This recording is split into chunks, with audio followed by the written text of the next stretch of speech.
Prince Harry has claimed the tabloids want him to be single because it is more interesting and would often attempt to break up his past relationships, including his current one with wife Meghan. He said their twisted objective to ruin his relationships continues to this day, even though he is married. The King's youngest son, who wed the Duchess of Sussex in 2018, said the newspapers were keen to try to split him up from his past girlfriends by putting as much strain and distrust on them as humanly possible. Get the latest royal news straight to your phone by joining our WhatsApp community. He said he had always tried to be the best partner he possibly could, but every woman has her limit. Unfortunately, they are not just in a relationship with me but with the entire tabloid press as the third party, Harry said. The Duke of Sussex accused the press of trying to ruin every relationship he had ever had to sell more newspapers, and told how he and former girlfriend Chelsea Davy were never on our own and could never enjoy one another's company away from the prying eyes of the tabloids.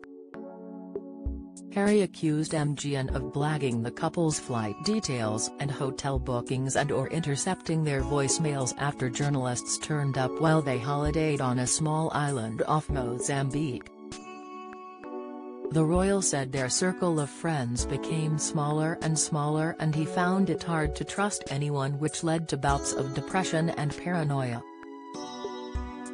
Ultimately, these factors led Chelsea to make the decision that a royal life was not for her, which was incredibly upsetting for me at the time, Harry said.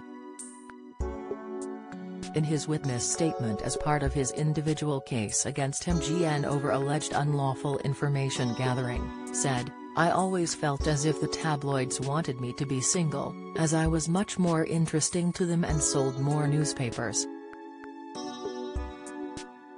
Whenever I got into a relationship, they were very keen to report the details but would then, very quickly, seek to try and break it up by putting as much strain on it and creating as much distrust as humanly possible. This twisted objective is still pursued to this day even though I'm now married. Don't miss." Beaming Sophie, Duchess of Edinburgh gazes adoringly at baby on hospice visit. Pictures. Princess Kate's tiara likely left her with a major problem after royal wedding. Latest, Princess Kate's 9 special talents, from scuba diving to homemade sausages. Details, the Duke added, "At no point did I have a girlfriend or a relationship with anyone without the tabloids getting involved and ultimately trying to ruin it using whatever unlawful means at their disposal." He said nowhere was off-limits for the defendant's newspapers.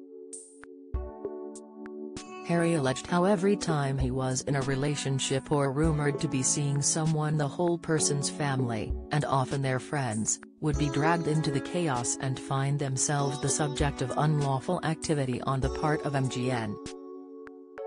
He added, "That's horrible for anyone."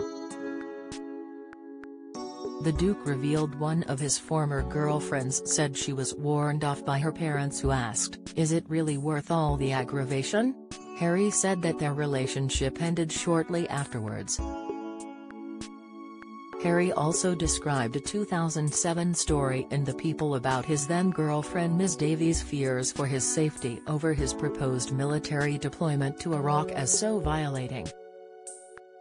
He said he believed journalists had listened to his and Ms. Davies' private messages, saying, "This article once more shows it's not my career and professional life that the defendant's journalists were interested in, but very private, raw emotions between me and my partner." His statement also showed that the royal promised Ms. Davy he was not given a lap dance at the Spearmint Rhino Club in 2006. Referring to a story in The People which said Ms. Davy had gone berserk and slammed the phone down on Harry over the night out, the Duke said, "I don't think Chelsea did go mad about me going there. We did speak about it over the phone, but I promised her that I hadn't had a lap dance and stayed with the 3 other cadets that had girlfriends." Harry said he believed journalists had access to one of their phone records and put two and two together to make a story. The Duke is suing MGN for damages, claiming journalists at its titles, which also include the Sunday Mirror and Sunday People, were linked to methods including unlawful interception of voicemail, phone hacking, so-called blagging or gaining information by deception, and use of private investigators for unlawful activities. MGN is contesting the claims and has either denied or not admitted each of them. An MGN spokesperson said, "Where historical wrongdoing has taken place, we have made admissions, take full responsibility and apologize unreservedly, but we will vigorously defend against allegations of wrongdoing where our journalists acted lawfully." MGN is now part of a very different company. "We are committed to acting with integrity, and our objective in this trial is to allow both the business and our journalists to move forward from events that took place many years ago." Trial continues.